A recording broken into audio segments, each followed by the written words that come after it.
Ako si Mai Salazar, hatid sa inyo ang mga pinakamainit na balita sa bansa dito sa News Force. Sa ulo ng mga balita, Alice Guo na aresto na ng mga otoridad sa Indonesia. Magnitude 5.3 na lindol yumanig sa Humalig, Quezon. Pilipinas humakot ng 8 parangal mula sa World Travel Awards. Mga kongresista nagbabala ng krimen ng pagpapakain ng panis na gatas at Nutriban sa mga mag-aaral. Halos 8,000 trabaho sa Taiwan alok sa mga Pilipino.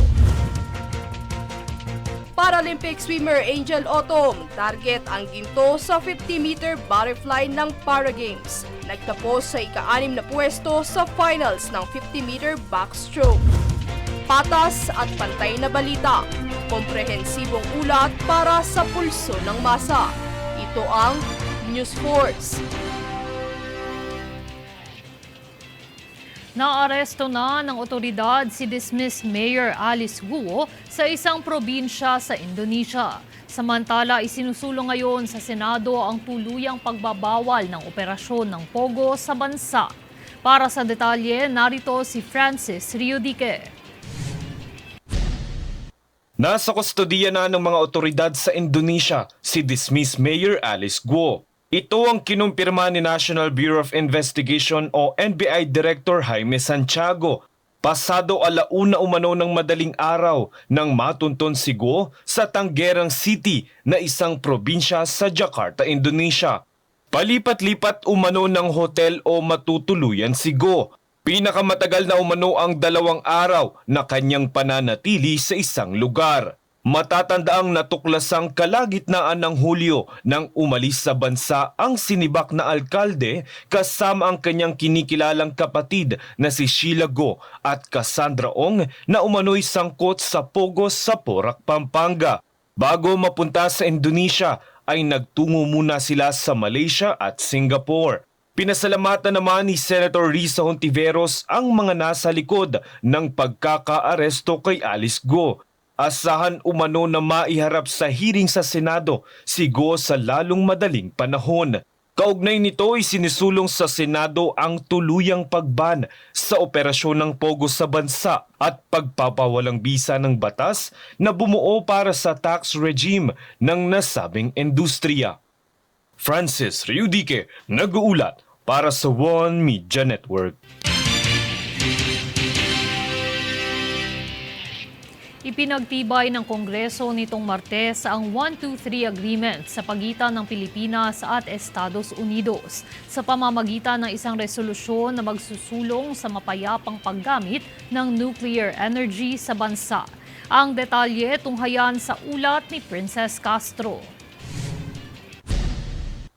Sa sesyon ng Kongreso nitong Martes sa House Resolution 1975 ay pinagtibay ang naturang panukalang batas ng mga kinatawan ng kapulungan na pinangunahan ni Deputy Speaker Vincent Franco Frasco para sa pagsulong ng nuclear energy sa bansa.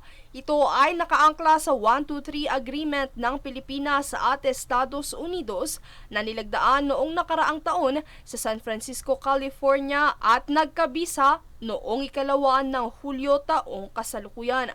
Layo nitong isulong ang mapayapang paggamit ng nuclear energy kung saan naayon nito sa 8 seksyon Artikulo 2 ng 1987 Constitution ng Pilipinas, katuwang ang mga umiiral na batas gaya ng Republic Act 5207 o ang Atomic Energy Regulatory and Liability Act of 1968, Executive Order 128 Series of 1987 o Reorganizing the National Science and Technology Authority at ang RA 10697 o ang Strategic Trade Management Act. Ang kasunduan ay nagbibigay ng legal na balangkas para sa paglilipat ng impormasyon, material sa nuclear, kagamitan at mga bahagi sa pagitan ng bansa at ng US upang matiyak ang ligtas na paggamit nito alinsunod sa mga pamantayang itinakda ng International Atomic Energy Agency, mga internasyonal na kasunduan at regulasyon, gayon din ang mga pambansang batas ng Pilipinas. Kaugnay nito ay una nang iniakda ni House Speaker Martin Romualdez ang panukalang batas na ito kung saan nais niyang idagdag sa energy mix ng bansa ang 1,200 megawatts sa taong 2032, 2,400 megawatts sa 2035 at 4,800 megawatts sa 2050. Princess Castro nag-uulat para sa One Media Network.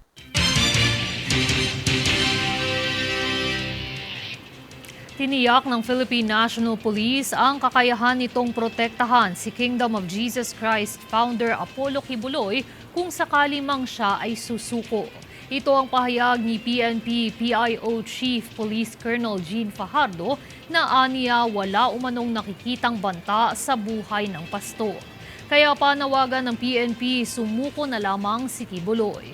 Matatandaang ipinahayag ni Kibuloy sa isang audio recording na nangangamba itong dakipin ng mga Amerikano para sa kanyang mga kaso sa Estados Unidos.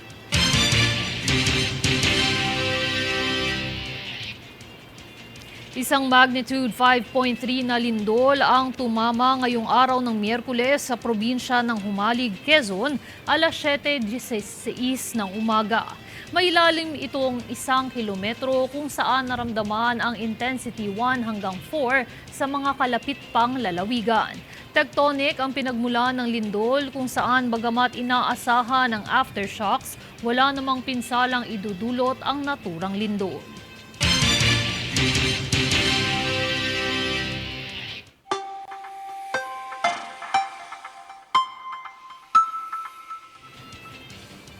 Bagamat lumakas pa bilang severe tropical storm Enteng, nakalabas na ng bansa ang bagyo na inaasahang sunod na maglalandfall sa Timog China. Kaugnay nito, ibinaba na rin ang tropical cyclone wind signal matapos ang hagupit ng bagyong Enteng. Sa kasalukuyan, trough ni bagyong Enteng ang nagpapaulan sa Cordillera Administrative Region, Cagayan Valley, Ilocos Norte at Ilocos Sur.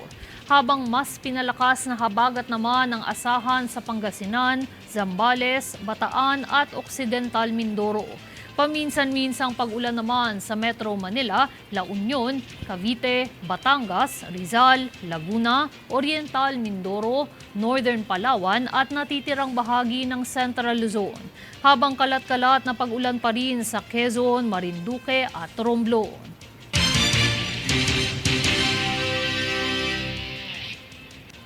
Susunod sa News Force. Budget ng CHR isinulong na palawigin ng Kongreso. PCG inilikas ang higit 3,000 residente ng Rizal bunsod ng bagyong Enteng. Pilipinas humakot ng 8 parangal mula sa World Travel Awards. Manatiling nakatutok para sa higit pang mga balita sa pagbabalik ng News Force.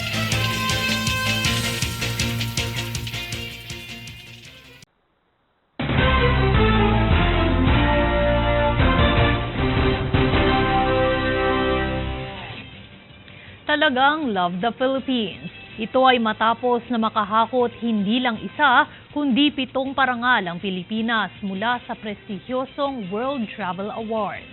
Alamin ang detalye sa ulat ni Francis Riodique. Muling nakilala ang Pilipinas bilang isa sa magandang tourist destination sa buong mundo. Talaga nga namang you love the Philippines dahil humakot ang Pilipinas ng 8 parangal mula sa 31st Annual World Travel Awards. Pinarangalan ng Pilipinas bilang Asia's leading destination pagdating sa diving, mga beach at mga isla. Partikular naman na kinilala ang Boracay bilang Asia's leading luxury island destination. Asia's leading wedding destination naman ang nakamit ng Cebu. Ang Intramuros naman sa Maynila ay pinarangalan bilang Asia's leading tourist destination. Bukod pa rito, kinilala rin ang Love the Philippines na kasalukuyang slogan ng Department of Tourism bilang Asia's leading marketing campaign. This is extremely important as a vote of confidence from the global travel community in the Philippines. And these awards are truly an affirmation of the Marcos administration's drive towards tourism transformation into a tourism powerhouse. Pinarangalan rin si Tourism Secretary Frasco ng Transformational Leader Award in Tourism Governance. Very unexpected. I have seen the pain that was caused by the pandemic and various other calamities. That is what drives us, to make sure that tourism contributes as much as it can, uplifting the quality of life of our fellow Filipinos and to providing opportunities to ascend in terms of their state in life. Ito ang ika-4 na batch ng pagpaparangal ng World Travel Awards, kung saan pinakaunang pagkakataon na naging host country ang Pilipinas. Dahil dito, kumpiyansa umano ang Tourism Department na tanda ito ng kakayahan ng Pilipinas na mag-host ng mga global events. Francis Riudique, nag-uulat para sa One Media Network. Pagpapalawig sa budget ng Commission on Human Rights. Ito ang layunin ng Kongreso para sa taunang budget na imumungkahi sa taong 2025. Narito si Jade Buhoy para sa balita.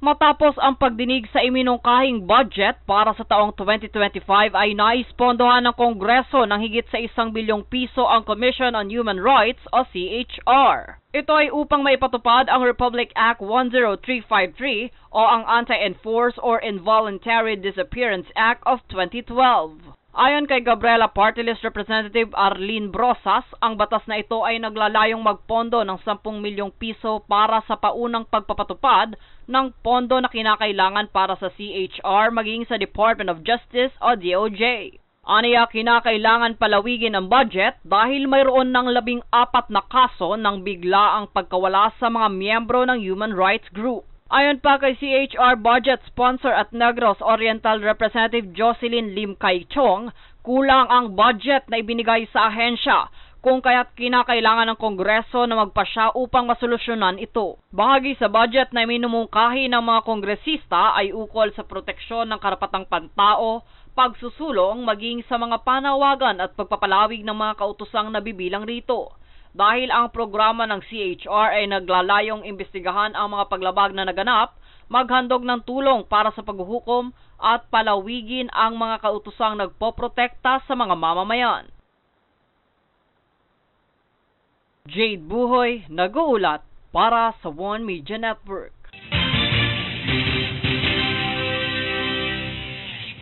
Personal na tumungo si Department of Social Welfare and Development o DSWD Secretary Rex Gatchalian sa lalawigan ng Rizal at Laguna para tingnan ang sitwasyon ng mga biktima ng Bagyong Enteng at ipamahagi ang tulong. Daniza Lopez para sa buong pangyayari.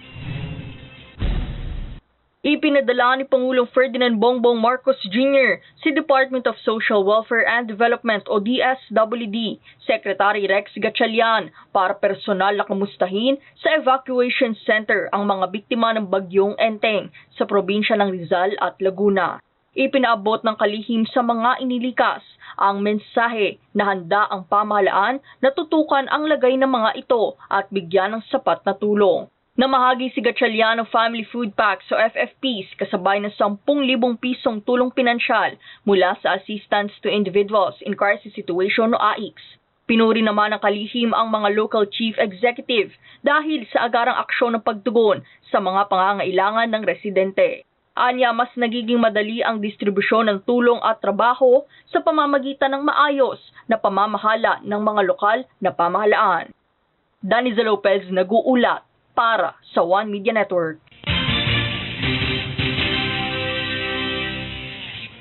Bunsod ng malawakang pagbaha na dulot ng Bagyong Enteng, nasa mahigit 3,700 apektadong residente ng Pilila, Morong at Cainta, Rizal ang inilikas ng Philippine Coast Guard o PCG nitong 2 ng Setyembre. Sa isinagawang pagresponde, sinuong ng mga tauhan ng Coast Guard ang abot bewang na baha upang maisakay sa rescue boat ang mga residenteng apektado. Samantala, ayon sa PCG, tuloy-tuloy ang koordinasyon ng Coast Guard Station Rizal sa lokal na pamahalaan upang masiguro ang kaligtasan ng publiko sa kasagsagan ng sama ng panahon.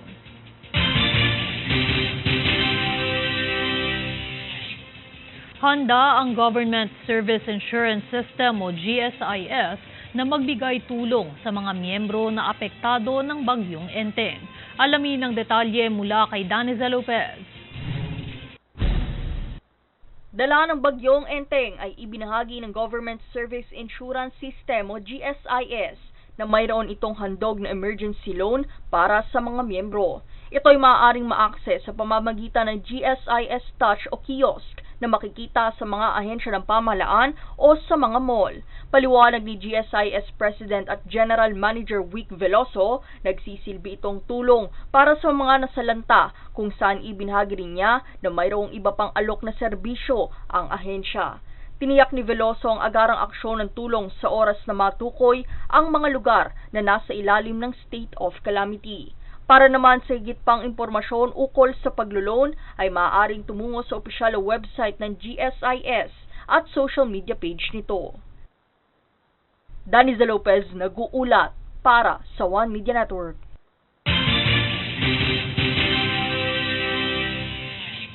Nitong kamakailan lang ay matagumpay na naisagawa ng Technical Education and Skills Development Authority o TESDA at Philippine Army ang Memorandum of Understanding o MOU para sa calendar year 2024 na naglalayong pagbutihin ang mga teknikal na kakayahan ng mga tauhan ng PA. Layon umano ng kaganapang ito ang masiguro na ang mga G1 ng Philippine Army Major Units at Regional Directors ay ganap na nauunawaan at naisa sa katuparan ang mga layunin ng kolaborasyon ng Philippine Army at TESDA. Ang nasabing MOU ay nakatuon sa pagbibigay ng mabilis na access sa mga tauhan ng Army sa mga teknikal at bokasyonal na programa sa pagsasanay na magbibigay sa kanila ng mga kakayahang pinakailangan para sa parehong militar at sibilyan na larangan. Nagpahayag ang mga kongresista na isang krimen ang pagpayag na magpakain ng mga expired na gatas at Nutribans para sa mga mag-aaral. Para sa balita, tunghayan si Jade Buhoy. Nagpahayag si Zambales Representative J. Conghun na isang krimen ang pagpayag ng mga opisyal sa ahensya ng edukasyon sa pagpapakain ng mga expired na gatas at Nutribans sa mga batang kabilang sa feeding program ng kanilang paaralan. Ayon kay La Union Representative Paulo Ortega V, maaaring maging akusado ang principal sa paglabag sa kanyang responsibilidad. Dagdag pa ni Ako Bicol Party List Representative Rizal Dico, ang ganitong anomalyang iniulat ng Commission on Audit o COA sa pagpapatupad ng 5 bilyong pisong programa upang pakainin ang mga mag-aaral sa ilalim ng Department of Education o DepEd noong nakaraang taon ay kinakailangang usisain. Ayon sa mga kongresista, ang kapabayaan ng mga dating opisyal ng DepEd sa ilalim ni Vice President Sara Duterte ay hindi lamang nagkakait sa mga bata ng pagkakaroon ng sapat na sustansya, ngunit ang oportunidad na matuto sa mga pagkakamaling ito. Nilinaw ng mga mambabatas na mayroong libong mag-aaral ang naapektuhan ng expired na gatas at Nutribans dahil mayroon itong amag at mga insekto ayon sa COA.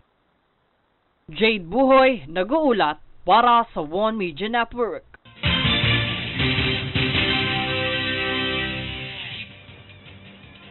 Nais magsampa ng kaso ng Bureau of Immigration o BI sa mga hindi dokumentadong dayuhan na inaresto ng mga otoridad sa pagtatangkang makapasok ng bansa noong ikaunang araw ng Setyembre. Ayon kay BI Commissioner Norman Tansingco, ang arestado ay 8 Chinese at 7 Malaysian kung saan nakapasok ang 2 speedboat sa teritoryo ng Tawi-Tawi. Paglilinaw niya, ang pag-aarestong naganap ay upang maproteksyonan ang pampang ng bansa. Ang 15 arestado ay papatawa ng deportasyon at blacklisted na sa bansa.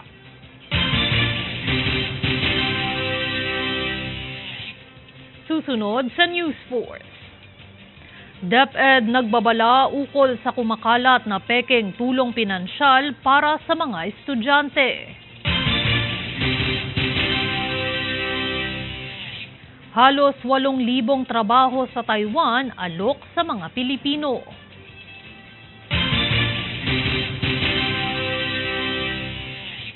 Quezon City at C40 cities tinalakay ang mga pamamaraan para sa implementasyon ng 2024 Climate Action.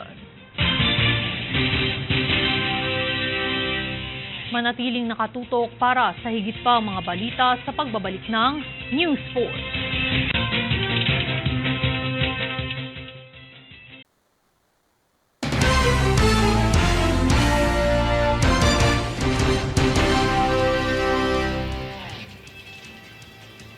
Magandang balita para sa ating mga kababayan, nasa 8,000 trabaho sa sektor ng pagmamanupaktura ang naghihintay para sa mga Pilipinong naghahanap ng trabaho sa Taiwan.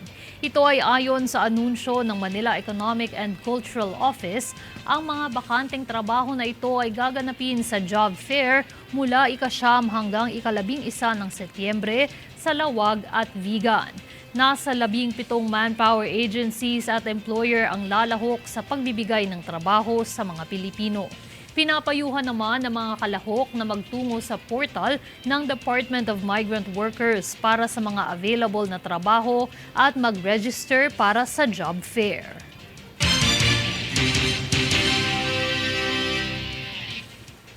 Nagbigay babala kamakailan ng Department of Education o DepEd sa publiko patungkol sa fake DepEd cash assistance na kumakalat online.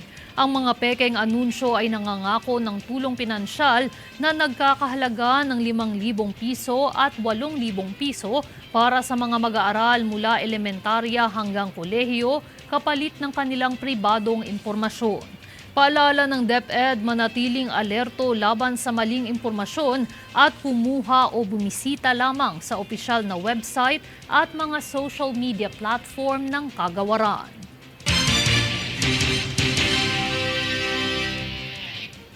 Matagumpay na inilunsad ng C40 cities at lokal na pamahalaang lungsod ng Quezon ang isinagawang Southeast Asia Regional Academy Global Workshop nitong kamakailan sa Quezon City.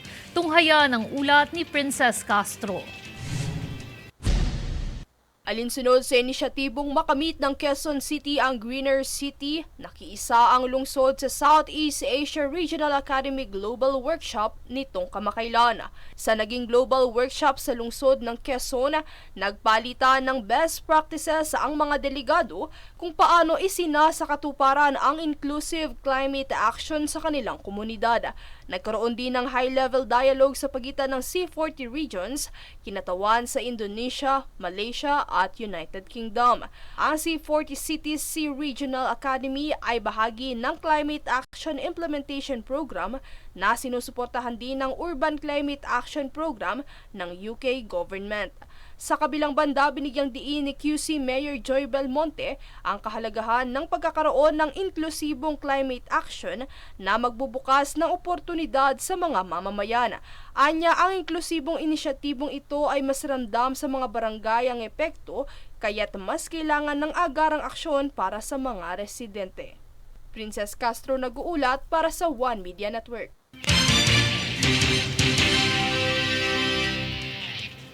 Malugod at mainit na sinalubong sa lungsod ni Makati City Mayor Abby Binay, sina pole vaulter EJ Obiena at professional golfer Sam Bruce. Napadalaw sa Makati ang dalawang atletang Pinoy dahil sa courtesy call kung saan ipinakita ng mayora ang paghanga nito dahil sa dedikasyon na irepresenta ang Pilipinas.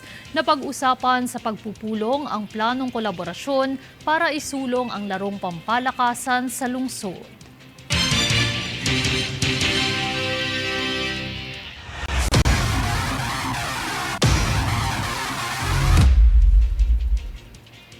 Makaraang magtapos sa ika-6 na pwesto sa finals ng 50-meter backstroke S5 nitong umaga ng Miyerkules, nais bumawi ni Paralympian swimmer Angel May Otom sa susunod na kampanya nito sa 50-meter butterfly S5 category. Sa kanyang naging laban, na-clock in ni Otom ang 44 seconds sa women backstroke ng Paris Paralympics habang dinomina ng Chinese para-swimmers ang podium ng kompetisyon. Bukod kay Otom, inaasahan din ang medalya sa kampanya ni na para-athletics Sandy Asusano at Gerald Mangliwan sa darating na Biyernes at Sabado.